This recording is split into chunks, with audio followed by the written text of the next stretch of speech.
80 शब्द प्रति minute dictation start करते हैं 5 सेकेंड बाद।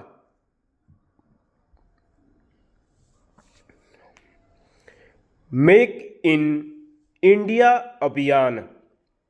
मेक इन इंडिया अभियान के 10 वर्ष पूरे होने के अवसर पर प्रधानमंत्री ने उसकी सफलता का जो उल्लेख किया उससे असहमत तो नहीं हुआ जा सकता, लेकिन यह आभास किया जाए तो बेहतर कि इस पहल को और अधिक सफल बनाया जा सकता था। इस अभियान ने कई उल्लेखनीय सफलताएं हासिल की हैं, जैसे 10 वर्ष पहले देश में मोबाइल फ़ोन बनाने वाली केवल 2 कंपनियां थीं। आज उनकी संख्या बढ़कर 200 के करीब हो गई है। इसके चलते भारत विश्व का दूसरा सबसे बड़ा मोबाइल फ़ोन निर्माता देश बन गया है। पहले केवल 1556 करोड़ रुपए के मोबाइल फ़ोन निर्यात होते हैं, अब 1.2 लाख करोड़ रुपए के मोबाइल निर्यात हो रहे हैं और देश में प्रयोग होने वाले 99% मोबाइल मेक इन इंडिया हैं। इसी तरह फिनिश्ड स्टील के उत्पादन में बढ़ोतरी हुई है। खिलौनों के निर्माण में भी भारत ने उल्लेखनीय प्रगति की है और अब उनका आयात घटकर आधा रह गया है। यह भी महत्वपूर्ण है कि देश में सेमीकंडक्टर के निर्माण के लिए जिस तरह 1.5 लाख करोड़ का निवेश हुआ है, उसमें 5 प्लांट लगने जा रहे हैं जो प्रतिदिन 7 करोड़ चिप बनाएंगे।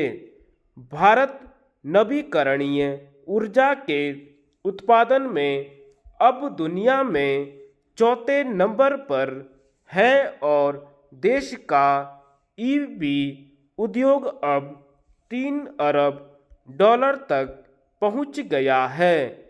रक्षा क्षेत्र भी मेक इन इंडिया की सफलता की कहानी कहता है।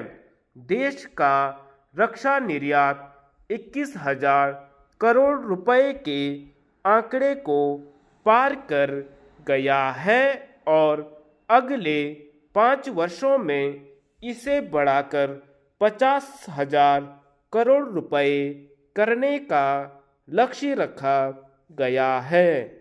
आज भारत कई देशों को रक्षा सामग्री का निर्यात कर रहा है।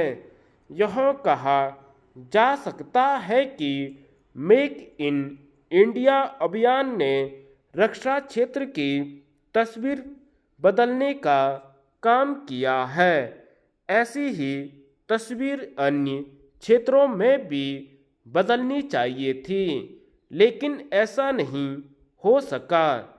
यह एक तथ्य है कि तमाम प्रयासों के बाद भी चीन से होने वाला आयात कम नहीं हो रहा है। तमाम ऐसी वस्तुएं चीन से मंगाई जा रही हैं जिनका निर्माण भारत में किया जा सकता है। एक समस्या यह भी है कि चीन से तमाम कल पुर्जे मंगाकर उन्हें देश में असेंबल कर कई तरह के उपकरण बनाए जा रहे हैं।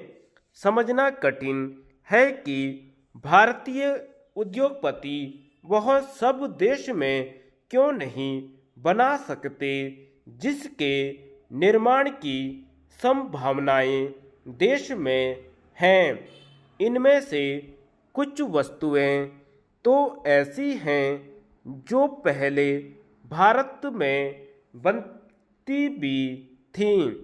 एक ओर जहां देश के उद्योगपतियों को कमर कसनी होगी, वहीं दूसरी ओर सरकार को भी यह देखना होगा कि हमारे उद्योगपति चीनी कारोबारियों का मुकाबला करने में क्यों इच्छुक रहे हैं और उनकी क्या समस्याएं हैं।